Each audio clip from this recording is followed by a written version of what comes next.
Thank you, Dr. Shireen, for your excellent lecture. Next for us is Dr. Nermin Hussein, Professor of Endocrinology at Ain Shams University. She will talk about the response to growth hormone therapy. Thank you, Dr. Nermin. Just start. صباح الخير. في البداية أحب أشكر أستاذة الدكتورة منى عطية ودكتور محمد أبو كيفو على الدعوة الكريمة. الحقيقة المؤتمر ده عزيز على قلبي جدا لأسباب كتير، أهمها الكونتنت العلمي، التنظيم، وطبعا الناس الجميلة القائمة على المؤتمر ده، هيئة التأمين الصحي ومستشفى مدينة نصر. ألف شكر. My talk is about challenges in growth hormone therapy. The reason I chose to speak about challenges in growth hormone therapy is that بعد الشغل مع الأطفال اللي بيجوا complaining of short stature، الحقيقة كل مادة الواحد بيلاقي إن في challenges بتقابله في الدايجنوزس يمكن وفي المانجمنت، زي ما رون روزنفيلد قال، وده واحد من الاندوكرينولوجيست الكبار قوي في أمريكا، قال إنه الجروث هرمون deficiency is one of the easiest diseases to treat but one of the most difficult to diagnose. الحاجة التانية I'm sure إنه as endocrinologists بتقابلوا الأطفال في العيادات، بنلاقي إن في so many questions، بالذات لما بيكونوا في البيري-puberty area going on في مخ الطفل وفي مخ الأهل، منها بعض الحاجات اللي مكتوبة في الكرتون قدام سيادتكم، وفي بعضها بيبقى صعب جدا الإجابة عليها. فأنا هحاول address some of the challenges and some of the lessons that we have learned across many years. So let me start with telling you about the story of growth hormone.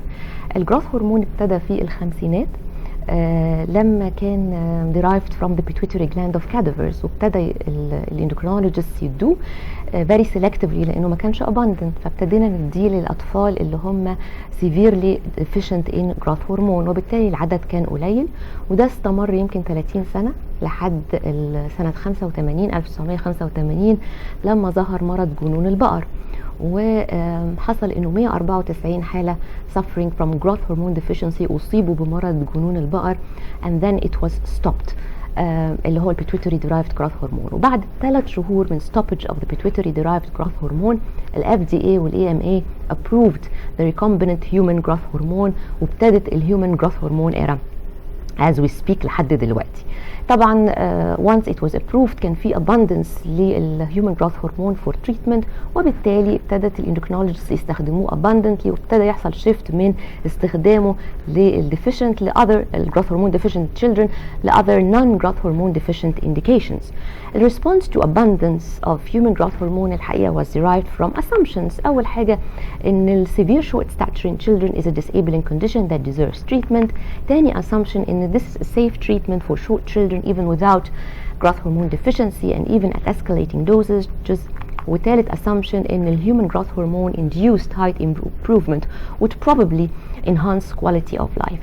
ومن هنا لقينا نفسنا بنتحرك from physiological human growth hormone replacement to pharmacological human growth hormone height enhancement of children with idiopathic short stature. This is a very famous book في اليونايتد ستيتس اوف امريكا، الباع منه لحتى يومنا هذا يمكن 2 مليون نسخة، والكتاب ده كان بيدرس في الهاي سكولز في امريكا. كتبه مؤرخ سياسي، والحقيقة هو عرض ال history of the United States from his perspective which is different من اللي دايما بيعرض في كتب التاريخ. دايما اللي بيعرض في كتب التاريخ الأمريكاني بيتكلموا على the glory of the history of the United States, the power of the people and so on. هو اتكلم عن تبادل الأدوار، إن زي ما في قصة dominating للهيستوري اللي هي جاية من powerful financially set people, there is another history or there is another story that comes from the less privileged people. والستوري دي ممكن يكون ليها فعلا credit، ولازم نبص as historians على ال two histories. قصة الجروث هرمون الهيومن جروث هرمون تشبه قصة A People's History of the United States.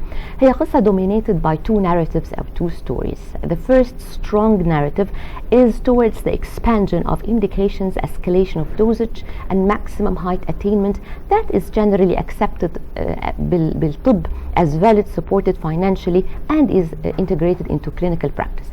بس في قصة less credited ولكن deserves ان احنا نبص لها، وهي القصة انه this is an efficient use بس it should be a restrained usage and the goals for non-disabling rather than maximal height attainment that was generally suppressed, discounted and not implemented into practice as a narrative. واحنا شغلتنا ان احنا as pediatric endocrinologists ان احنا to stand at equal distances from both narratives and look and study and research the validity of both sides of the story. دي طبعا نوع من انواع الامبالانس في البراكتس، ان في domination بone narrative over the other. ال three conditions that preserve the imbalance ده كان ان الحقيقه ان في belief that short stature is a disability that human growth hormone can alleviate، ان في confidence في السيفتي اوف جروث هرمون وده ما جاش من فراغ، ده جه من ستاديز كتيره، وان طبعا احنا كلنا we work towards the best interest of the child. As parents they want the best for their kids, as clinicians we want the best health and safety for our patients, and as industry we want a successful safe drug. ومن هنا احنا لقينا نفسنا قدام two sides of the scale. واحدة towards growth hormone enhancement therapy that is supported by reasons to expand the use of growth hormone, and the other is towards growth hormone replacement therapy ودي بتبقى towards the reason to restrict growth hormone use. So let's speak about the challenges. I will present 10 of the challenges if possible, and then we will see how things will go. The first challenge is who needs growth hormone therapy. وعلشان نجاوب على ده we need to answer two more challenges اللي هو who is the short child or how do you define the short child, and which one of the short children needs to be evaluated for possible growth hormone therapy. So who needs growth hormone therapy? This has been answered by the FDA and by the EMA and several bodies. احنا عندنا known indications for growth hormone therapy that has been approved in many places all over the world. ولكن لو نبص على الانديكيشنز دي هتلاقي ان الانديكيشنز دي بتتغير في اللايف تايم من replacement للاugmentation then towards the enhancement therapy. Okay, طيب let's speak about who is the short child. We evaluate growth either by height compared with age references expressed either as SDS or centiles, or we can use height SDS to compared with sex-corrected mid-parental height, or we can use the longitudinal analysis يعني height velocity which either is expressed in centimeters per year or as an SDS. في حاجة تانية ممكن نستخدمها اللي هي deviation of height SDS أو delta height SDS from the original SDS position، وده طبعا محتاج two measurements at least 6 to 12 months apart, and this is very good. We can use the growth charts that are expressed in standard deviation, or we can use the charts that are expressed in centiles. واللي قدامنا دول CDCs، و be careful in CDC charts في منها lowest cut off third centile وفي منها lowest cut off fifth centile، وأنا أفضل the third centile. Whether you're going to use the SDs or the centiles, you need to know that they're not equivalent.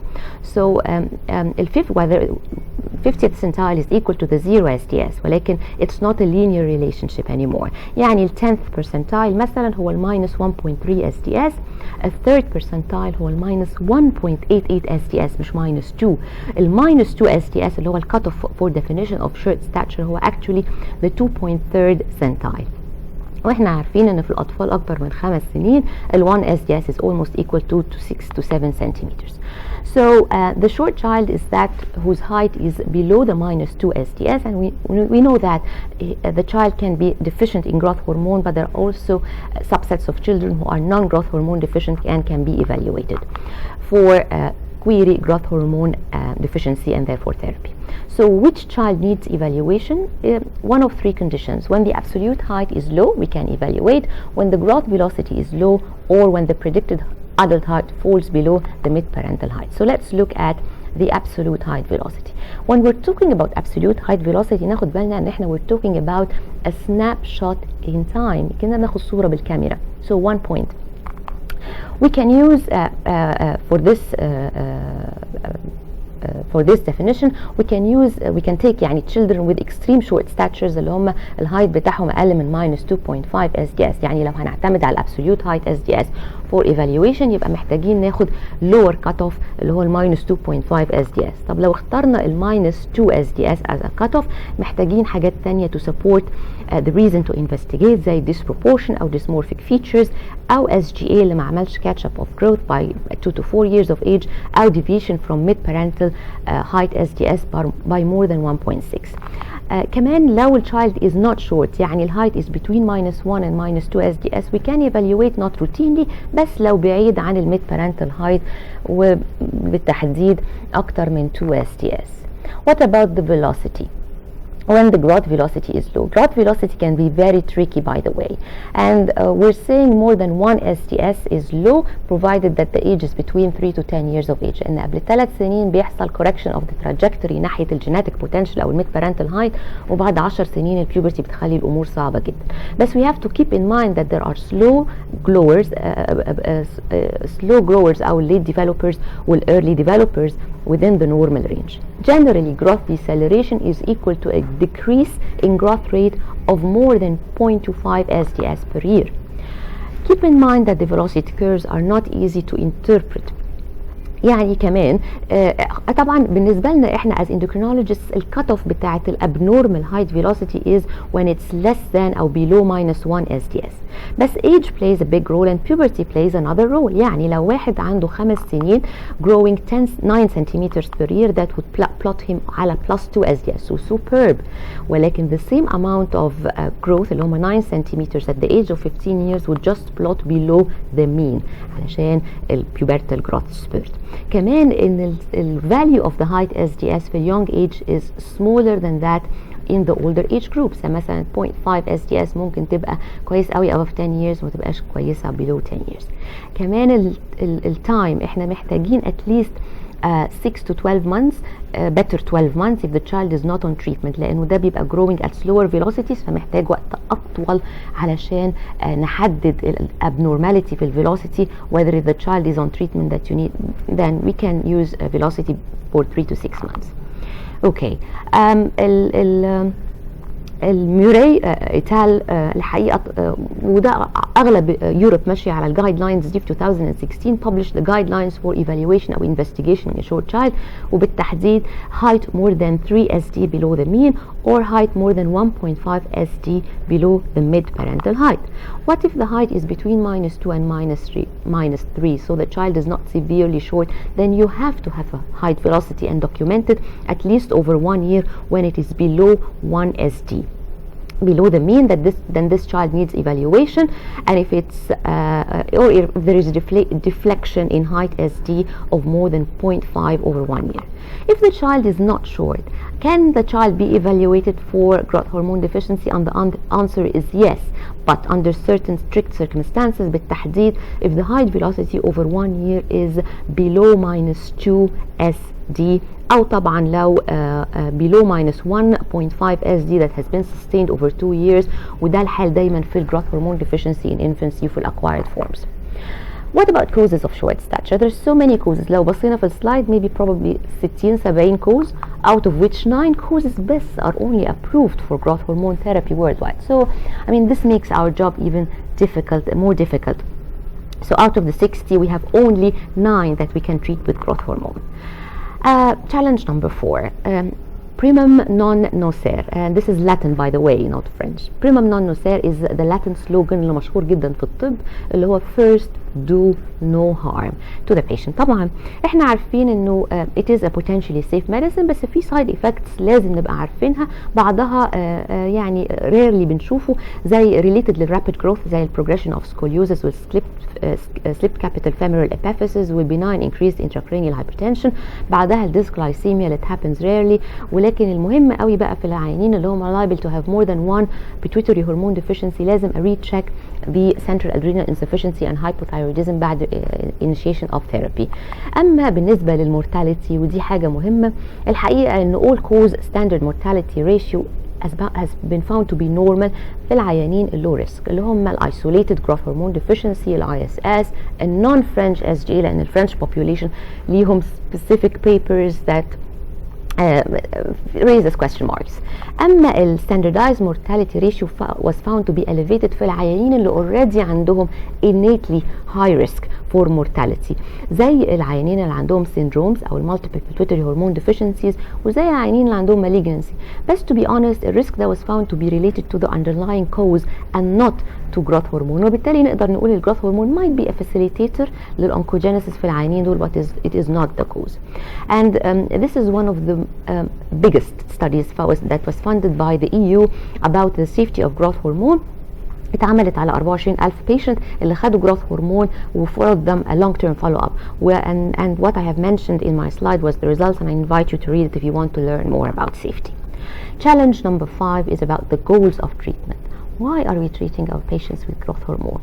Are we just aiming to improve the quality of life or are we aiming to normalize the height?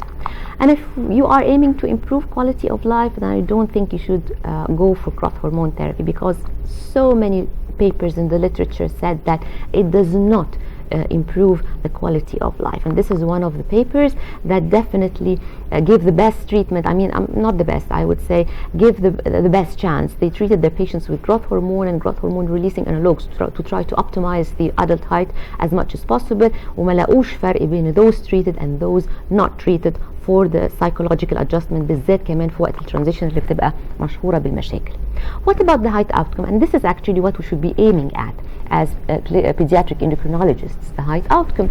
And this is a study that looked at height outcome patients treated with growth hormone with different etiologies. And as you can see, after 2 years of treatment, the change in mean height SDS was greatest for those with idiopathic growth hormone deficiency and those who were born SGA, and then came the multiple pituitary hormone deficiency kids, and the worst response was there for ISS.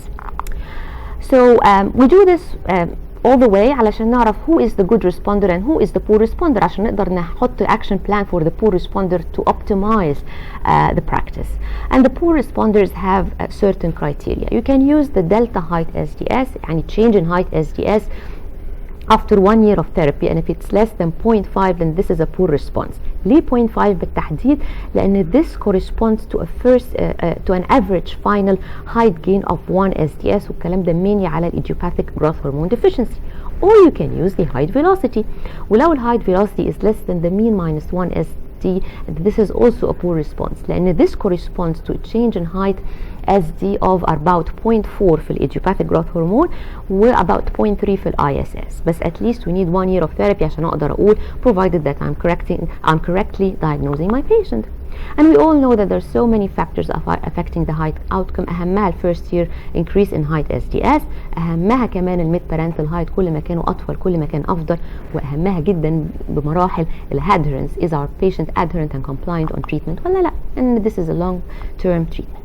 So this is a patient of mine ولو أنا متأكدة إن إحنا لو بصينا له هنعرف إن هو عنده typical features suggestive of growth hormone deficiency, and this is his growth curve. He was started pretty early, before the age of 3 years on growth hormone, and he was severely deficient, and he had tall parents.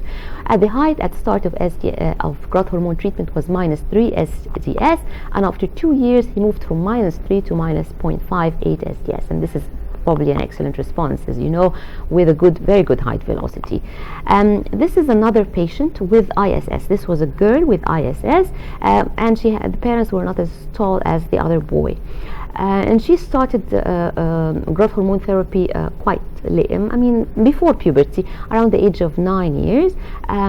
The height SDS was almost -3 when she started, and she improved in her height SDS over 2 years. She moved from -3 to -2.21. She was kept on growth hormone for 5 years, and this was the velocity for the first 2 years of treatment, but unfortunately at the end of her treatment after 5 years she only managed to move 0.5 SDS. So I mean this is not a great response, and well, this can happen with ISS.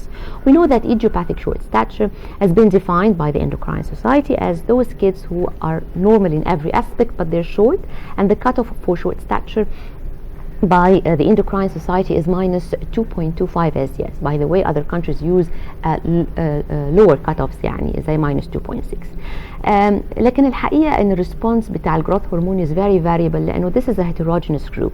لكن on the average scientists know that the children tend to gain حاجة between 3 to 7 centimeters, so on average 5 centimeters, and this happens over 5 years of treatment with growth hormone.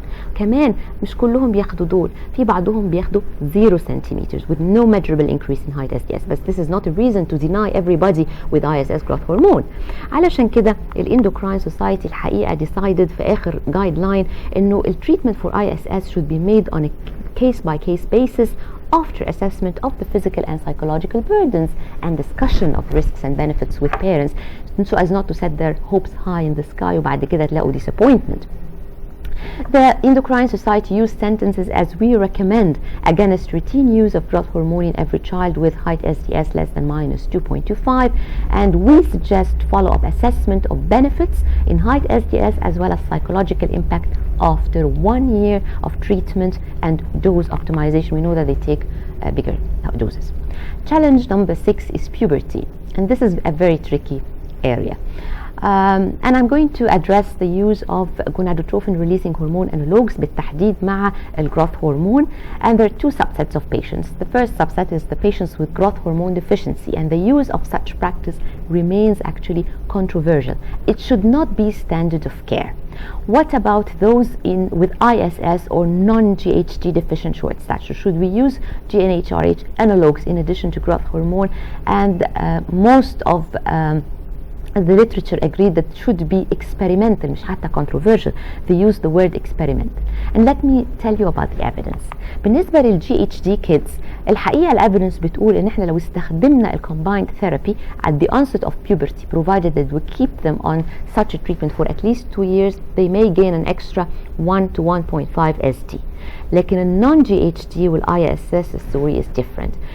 ممكن نستخدمهم as experimental for the very short kids at the start of puberty. So if puberty starts at a height of less than minus 2 STS, delaying the puberty may, but not necessarily, result in better final adult height.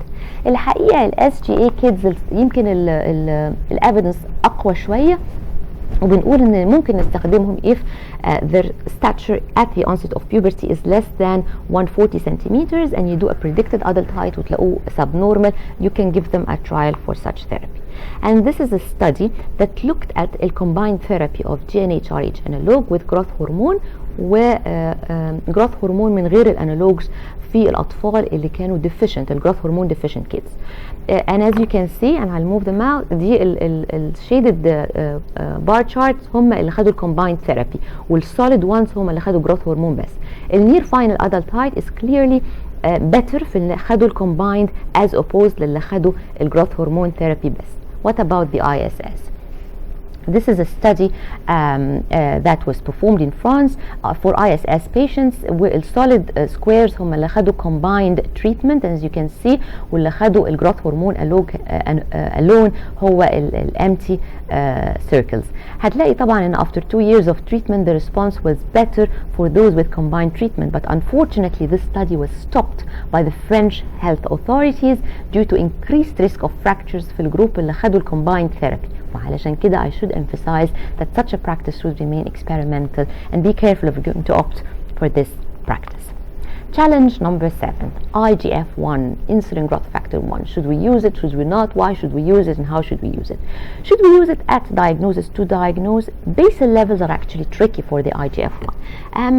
من ضمن الحاجات المشاكل اللي فيه ان احنا because the transcription of both, we know that because transcription of both genes بتاع ال IGF-1 وال IGF-BP3 is growth hormone dependent, then the normal levels of ال IGF-1 وال BP3 طبعا reflect normal activity. لكن الحقيقة علشان analyze them في المعمل لازم بنبتدي ب separation step بين ال IGF-1 وال IGF-BP3, which is not easy to do. الحاجة الثانية ان الليفلز بتاعته are very variable according to age, puberty, nutritional status, في hypothyroidism, في liver disease, في inflammatory conditions and so on. علشان كده هو tricky. What about its use for follow-up? And I actually recommend this. It's a good marker for adherence. والcut off بتاعنا ان احنا لازم ما نطلعش above ال +2 STS to avoid over treatment وما ننزلش تحت الزيرو. في الجروث هرمون deficient kids better to keep it around 0 STS. الليترتشر في الاي اس اس استخدم cut offs above او الزيرو، ولكن الحقيقه ان دي اللي هي الابروتش اللي بيسموها الدوز بيست IGF based approach for dose titration. بس this is very tricky and dangerous لأنه ممكن تنتهي إن إحنا بنستخدم very high dose of growth hormone as high as 100 micrograms per kilo per day وال safety criteria على الدوزز دول long term safety are not available. ال good point about ال IGF-1 إن هو ممكن يبين لنا العيان ده compliant ولا لا، لأنه هو for example العيان اللي ما بياخدش الجروث هرمون ويبتدي آخر كام يوم قبل ما يجي العيادة ياخد الجروث هرمون، بيجي لنا نقيس ال IGF-1 نلاقيه نورمال، لكن نبص على الريسبونس in term of height velocity نلاقيها poor، فده نفكر على طول انها issue of compliance. طب نستخدم 0 ولا +2 STS؟ الحقيقه انه الزيرو غير البلس 2. لو نفكر مثلا البي ام اي، لو جالنا واحد بي ام اي بتاعه 0 وجالنا واحد البي ام اي بتاعه بلس 2، مين الافضل؟ اعتقد ان الزيرو هيكون افضل. what is desirable is different from what is safe. Okay, طيب what about the normal values? Do we have normal values? And this is a good reference for normal values if you want to look at it. But be careful to interpret it في وجود يعني taking into consideration the stage of puberty. And this is a good example for how to use the IGF-1. This is a patient who was diagnosed with growth hormone deficiency and he was very reluctant to use growth hormone. He started growth hormone quite late. بس he managed to grow actually not bad.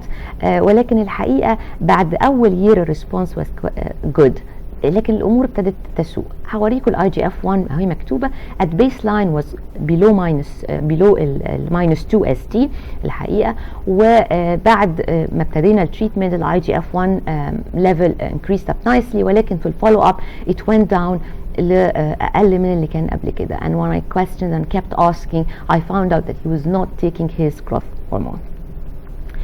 Challenge number 8 is about neuroimaging. Should we take MRIs? And the answer is for certain subsets, yes we should. Those with known or suspected intracranial tumors, those with midline defects, and those with neurodevelopmental anomalies, and over and above those diagnosed with confirmed growth hormone deficiency علشان أبص على ال syndrome of interrupted pituitary stalk and look into the pituitary height, and we should know what is normal in terms of pituitary height. At puberty it's around 6 to 8 millimeters وبتبقى أطول شوية في البنات عن في الصبيان. الحاجة الثانية ببص على ectopic posterior pituitary لأنها more related to the presence of multiple pituitary hormone deficiencies. Should we use MRI with or without contrast? And I know this is a debatable question وأغلبيتنا ما بنحبش نستخدم الكونتراست والأهل بيقلقوا من الكونتراست.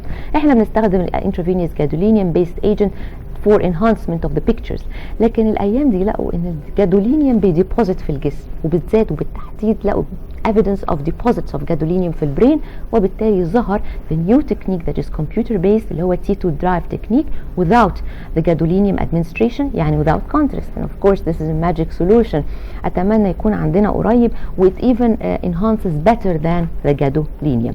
And this is one of the patients who had pituitary anterior pituitary hypoplasia, interrupted stalk and ectopic posterior pituitary, and you can find the normal value دي الانتيريور pituitary والبرايت سبوت دي هي الاكتوبيك هي البوستيريور pituitary. طبعا هنا ectopic وهنا normal، والكرتون ده depicts what is normal again.